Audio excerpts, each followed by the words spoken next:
எப்ப நீ தலைவர் பதவியில இருந்து கீழே இறங்குவ, உடனே அந்த பதவியில உட்காந்துக்கலான்னு அவங்க வெயிட் பண்ண மாதிரி இருக்கு. வித்யா, நீ அரெஸ்ட் ஆனது, உன் மேல இவ்வளவு தப்பான குற்றச்சாட்டுலாம் வந்திருக்கிறத பத்தி எல்லாம் அவங்க கொஞ்சம் கூட யோசிக்கல, வருத்தப்படல. அவங்களுக்கு பதவி கிடைச்ச உடனே பட்டுன்னு உட்காந்துக்கிட்டாங்க. அது மட்டும் இல்லாம என்ன? இல்ல, வேணா விட. சொல்லு. அசோசியேஷன்ல உன்னை பத்தி தப்பா வேற பேசியிருக்காங்க. மத்தவங்க எல்லாம் நம்ம குடும்பத்தை பத்தி என்ன நினைப்பாங்க? அவங்க இடத்துல நீ இருந்தா அப்படி செய்வியா சொல்லு? நமக்குள்ள 1000 பிரச்சனை இருந்தாலும் அந்த இடத்துல விட்டு கொடுக்காம தானே பேசுவ. அது அவங்க குணம், அதுக்கெல்லாம் நம்ம வருத்தப்படக்கூடாது. வித்யா, ரொம்ப நல்லவளா இருக்காத, சரியா? இப்ப அந்த சீட்ல உட்காந்துக்கிட்டு அவங்க தப்பு தப்பா நடவடிக்கை எடுத்துட்டு இருக்காங்க. சீட்ல உட்காந்து அடுத்த செகண்ட் நீ போட்ட எல்லா சட்டத்திட்டத்தையும் மாத்திட்டாங்க. இப்படியே போனா அசோசியேஷன் நிலைமை ரொம்ப மோசமாயிடும் வித்யா. அப்புறம் அந்த பதவிக்கே மரியாதை இருக்காது. ஆள் ஆளுக்கு ஒன்னொன்னு பேச ஆரம்பிச்சிருவாங்க. அம்மா இப்படியே நடத்துனாங்க, மொத்தமா நம்ம குடும்பத்தோட பேரையே கெடுக்க போறாங்க. இந்த கோவத்துக்கு அர்த்தம் குடும்பத்து மேல இருக்கிற அக்கறையா, இல்ல பொண்டாட்டி பதவி வேற ஒருத்தவங்களுக்கு போயிருச்சுங்கிற ஆதங்கமா? ரெண்டும் தான். அம்மாவுக்கு அப்புறம் உன்னால மட்டும்தான் இதெல்லாத்தையும் சரியா வழிநடத்த முடியுங்கிற நம்பிக்கையும் கூட. பாத்துக்கலாம். அப்புறம் சகுந்தலா பத்தி ஏதாவது? எந்த தகவலும் இல்ல, எல்லாத்தையும் ரொம்ப சீக்கிரட்டா வச்சிருக்கா. அவளை சுத்தி இருக்கிறவங்க யாருக்கும் எதுவும் தெரியல. இந்த தடவை எந்த தப்பு நடந்துடக்கூடாதுன்னு ரொம்ப உஷாரா நடந்துக்கிறா. இன்னும் 2 நாள்ல கேஸ் கோர்ட்டுக்கு வருது. நாம அதுக்குள்ள ஏதாவது பண்ணணும். கண்டிப்பா ஏதாவது ஒரு வழி கிடைக்கும். ட்ரை பண்ணுவோம். எனக்கு நம்பிக்கை இருக்கு. நான் இந்த கேஸ்ல இருந்து வெளியே வந்துருவேன். நீ இருக்கிற வரைக்கும் எனக்கு என்ன கவலை? நீ தைரியமா போ. நான் உனக்கு ஆறுதல் சொல்ல வந்தா நீ எனக்கு ஆறுதல் சொல்ற. உன் தைரியத்தை யாராலையும் அழிக்க முடியாது. நம்ம நிச்சயமா ஜெயிப்போம். சரி, நான் வரேன். சார், ரொம்ப தேங்க்ஸ் சார்.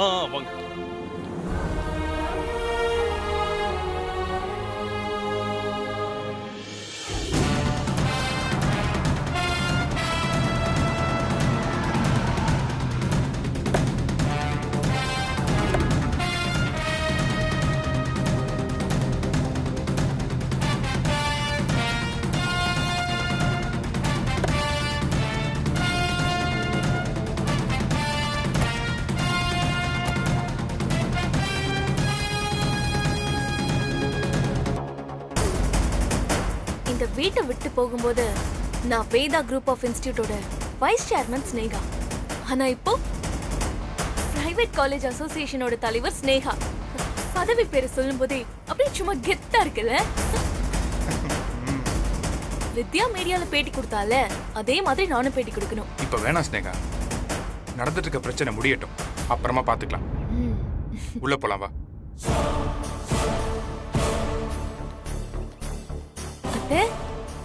மாமா, மாமா,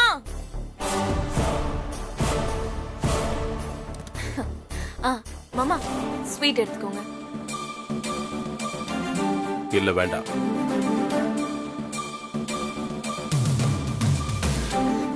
அத்தை நீங்க எடுத்துக்கோங்க. இப்ப வேண்டாமா?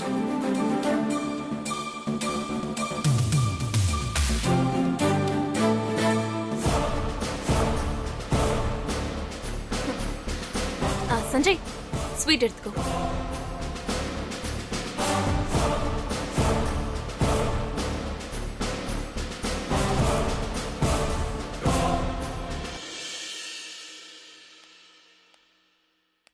அத்தை, மாமா, நீங்க 2 பேரும் சேர்ந்து நில்லுங்க. ஸ்னேகாக்கு பிரைவேட் காலேஜ் அசோசியேஷனோட தலைவர் பதவி கொடுத்துருக்காங்கம்மா.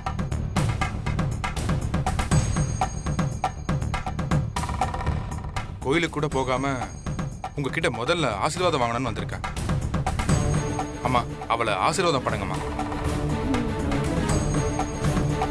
நல்லா இருமா.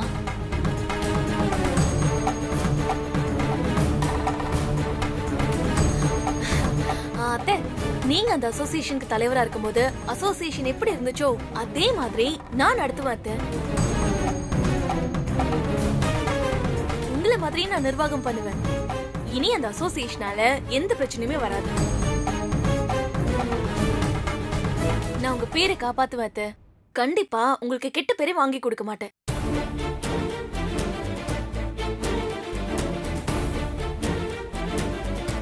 அம்மா என்னம்மா எதுவும் சொல்ல மாட்டீங்க?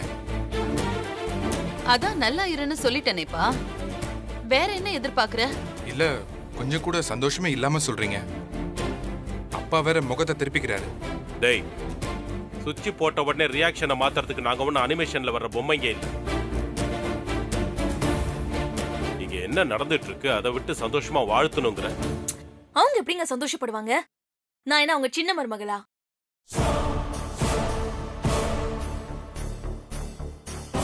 அவ பதவிக்கு வரும்போது எல்லாரும் எவ்வளவு சந்தோஷமா இருந்தாங்க. உங்க அப்பா எப்படி வாழ்த்தினாரு. இப்ப பாத்தீங்களா? நம்ம வாழ்க்கையில எவ்வளவு பெரிய இடத்துக்கு போனாலும் நமக்கு இதாங்க நிலைமை. இங்க யாரும் நம்மள பார்த்து சந்தோஷப்பட மாட்டாங்க. ஏ ஸ்னேகா, உனக்குலாம் கொஞ்சம் கூட மனசாட்சியே இல்லையா?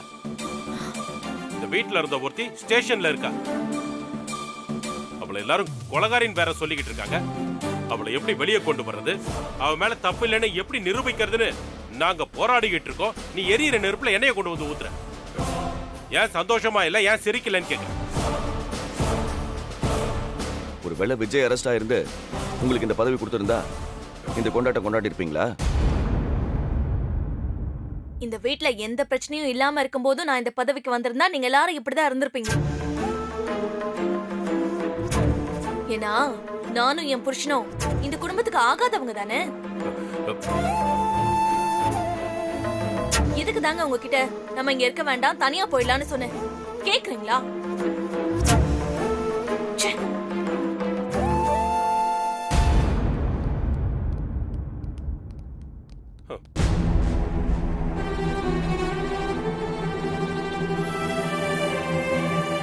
என்னடா இப்படி இருக்காங்க? விடுங்கப்பா. இந்த மாதிரி நிலைமையில நம்ம எதிரி கூட நமக்காக இறக்கப்படுவாங்கடா. ஆனா இவங்க ச்சே, என்ன சொல்றதுனே தெரியல.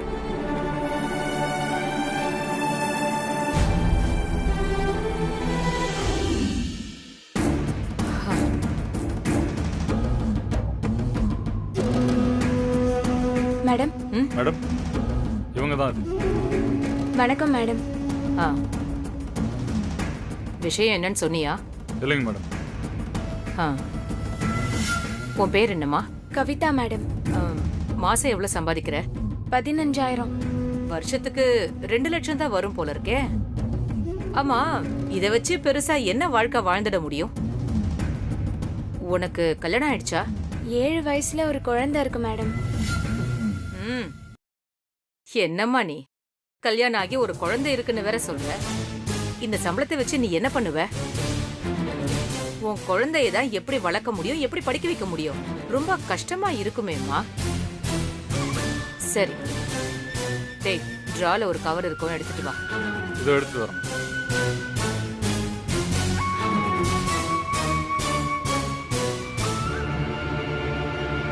இந்தாங்க மேடம். இந்தாம்மா. என்ன மேடம் இது? புடி, பாரு, உனக்கே தெரியும். புடிமா.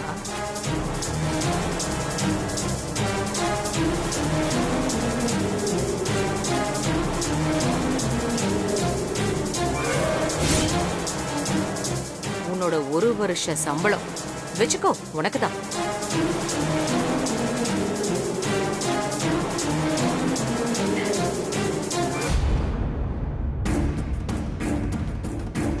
என்னடா பாக்குற? அதான் ரெய்டு வந்து மொத்தமா வாரிக்கிட்டு போயிட்டாங்களே, ஏது இவ்ளோ பணம்னு பாக்குறியா? யாரால நம்ம வீட்டுக்கு ரெய்டு வந்துச்சோ இப்போ அவளாலேயே நமக்கு இன்வெஸ்ட்மெண்ட்டும் வந்திருக்கு. என்னம்மா பணத்தை பார்த்துட்டு எதுவும் பேசாம இருக்க? உனக்கு சந்தோஷமா? எனக்கு எதுக்கு நீங்க பணம் கொடுக்கணும்? சும்மா உன்ன மாதிரி கஷ்டப்படுற ஆளுங்களா பார்த்து உதவி செய்யணும்னு எனக்கு வேண்டுதல். அதான், வேற ஒண்ணும் இல்ல. என்னம்மா நீ சும்மா யாராவது பணம் கொடுப்பாங்களா? ஓகே, நான் ஓப்பனா பேசுறேன். உன்னால எனக்கு ஒரு வேலை ஆகணும், அதான். என்ன? நாளைக்கு உனக்கு எங்க டியூட்டி? போரூர் போலீஸ் ஸ்டேஷன்ல மருத்துவ முகாம் போடுறோம். மருத்துவ முகாம்னா அங்க இருக்கிற எல்லாரையும் செக் பண்ணுவீங்கல்ல? கைதிகளையும் சேர்த்து தானே? ஆமா மேடம். அங்க லாக்அப்ல வித்யான்னு ஒரு கைதி இருப்பா. நியூஸ்ல கூட பாத்திருப்பியே. ஒரு ஸ்டூடெண்ட்டை கொலை பண்ணிட்டு அந்த கேஸ்ல விசாரணை கைதியா இருக்கான்னு உனக்கு தெரிஞ்சிருக்குமே. ஆமா மேடம், பார்த்தேன். அவளையும் நீ செக் பண்ணுவ. அவ நல்லாதான் இருப்பா. ஆனா நீ என்ன பண்ணணும்னா, அவளுக்கு ஹை பிபி இருக்கு, உடம்புக்கு நல்லது இல்லைன்னு சொல்லிட்டு. Okay madam.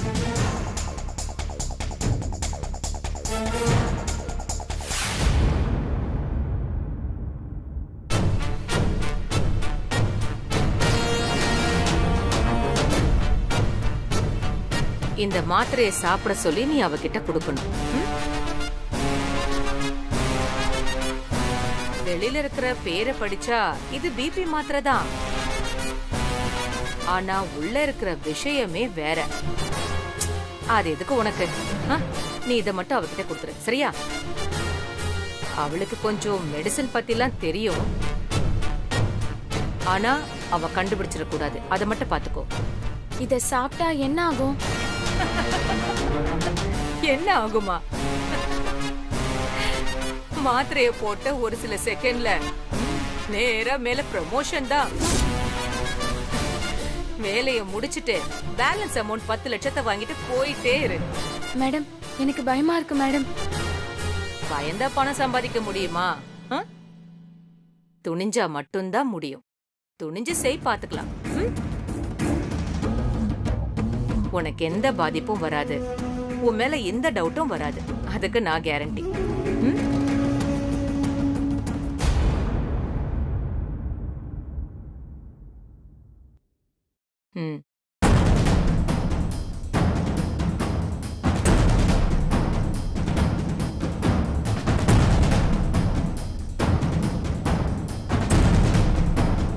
செஞ்சிருவியா?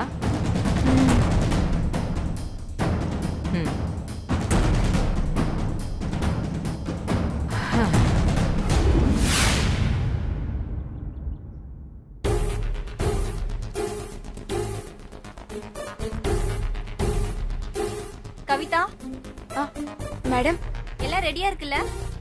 இருக்கு மேடம். உள்ள போய் எல்லாரையும் வர சொல்லுங்க. சரிங்க மேடம்.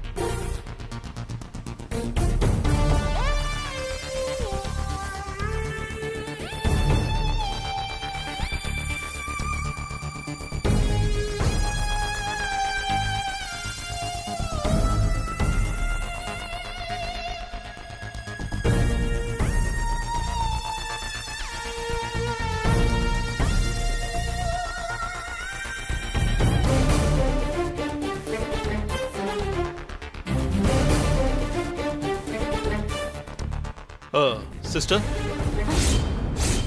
சார், அங்க எல்லாம் ரெடி ஆயிடுச்சு. டாக்டர் வர சொன்னாங்க. நீங்க போங்க, நான் வர சொல்றேன்.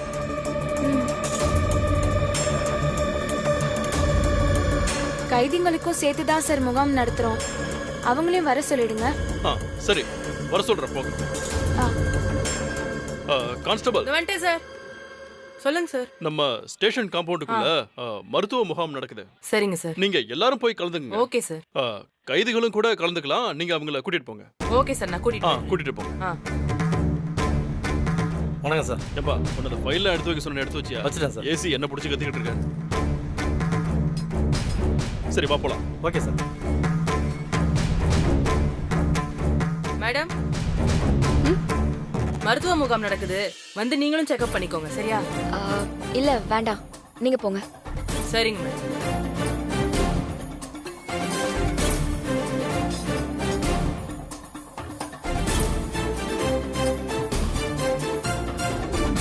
Age 45 madam. எழுதிக்கோங்க. வாங்க. அப்பப்ப நெஞ்சு வலிக்குது மேடம். உங்களுக்கு என்ன பிரச்சனைன்னு ஃபுல்லா சொல்லுங்க.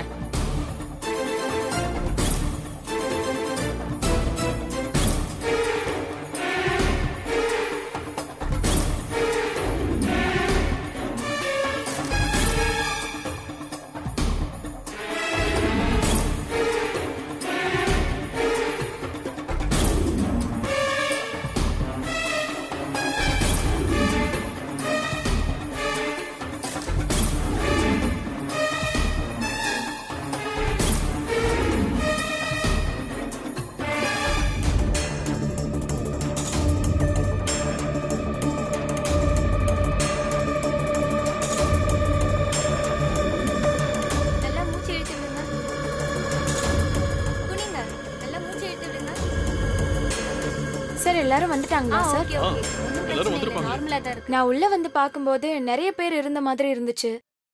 இப்ப கொஞ்சம் பேர் தான் இருக்காங்க. அப்படியா? எல்லாரையும் செக் பண்ணி ரிப்போர்ட் கொடுக்கணும் சார். யாரும் மிஸ் ஆக கூடாது. கான்ஸ்டபிள் சார் யாராவது வராம இருக்காங்களா? இல்ல சார், எல்லாரும் வந்துட்டாங்க சார். சார் வித்யா மேடம் மட்டும் வரல சார். ம். ஏன்? அவங்களுக்கு இன்ட்ரெஸ்ட் இல்லைன்னு சொல்றாங்க சார். எல்லாரையும் செக் பண்ணணும் சார். வர சொல்லுங்க. வாய் தருங்க. வர சொல்றேன். இங்க பாருங்கம்மா, நான் சொன்னேன்னு கூப்பிட்டு வாங்க. Okay sir. இப்போ கொஞ்ச நேரத்துல வந்துருவாங்க. சரி நார்மலா சார். தான் இருக்கு. மேடம், இன்ஸ்பெக்டர் உங்களை வர சொல்றாரு.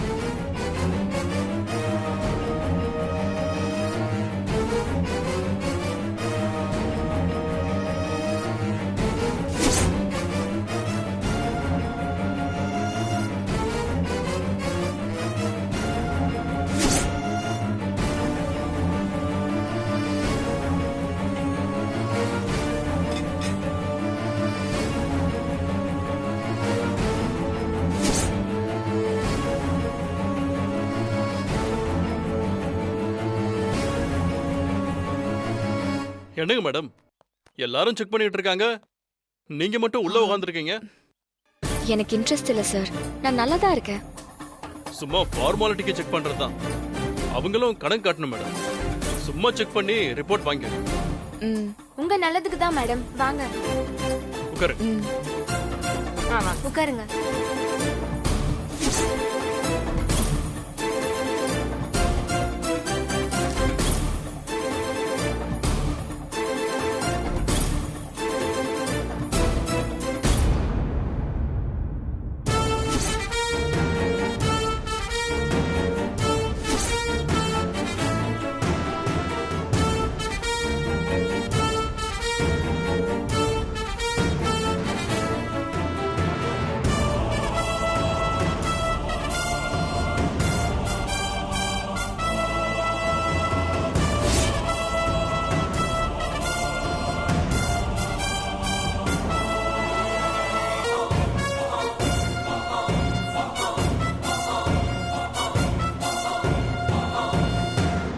நீங்க போய் அங்க பிபி செக் பண்ணிக்கோங்க.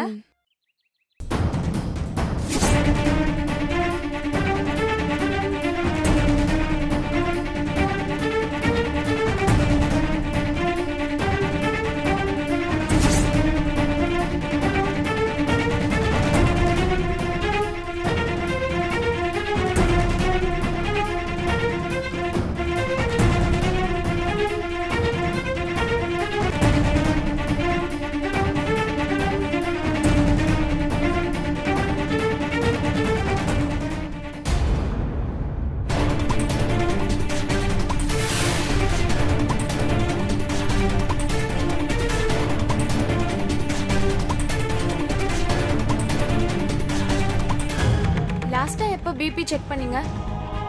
ரொம்ப நாள் ஆயிடுச்சு. அப்போ நார்மலா தான் இருந்துச்சா? ஆமா. இப்போ ரொம்ப ஹை லெவல்ல இருக்கு. இன்னும் கொஞ்சம் அதிகமானாலும் மயக்கம் வந்துரும். ஹாஸ்பிட்டல்ல அட்மிட் ஆகுற சிச்சுவேஷன் வந்துரும். ரொம்ப பதட்டமா இருக்கீங்களா? அப்படிலாம் இல்ல. நான் நார்மலா தான் இருக்கேன். ஆனா பிபி லெவல் அதிகமா இருக்கே. எனக்கு உங்களை நல்லா தெரியும் மேடம். மீடியா கொடுக்குற ப்ரெஷரு, அரெஸ்ட் இதெல்லாம் உங்களுக்கு மன உளைச்சலை கொடுத்துருக்கோம். அதான் இப்படி இருக்கு. எதுக்கும் ஒரு வேலைக்கு நான் டேப்லெட் கொடுக்குறேன், அதை மட்டும் போடுங்க, சரியாயிடும். இப்படியே விட்டா உங்க ஹெல்த் தான் கெட்டு போகும். ம். சரி கொடுங்க.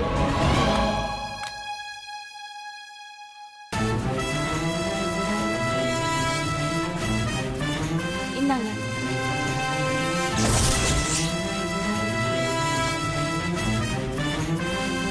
நைட்டு சாப்பிட்டதுக்கு அப்புறம் போடுங்க. ஆ சரி. மறந்துடாதீங்க மேடம். இல்ல இல்ல மறக்க மாட்டேன்.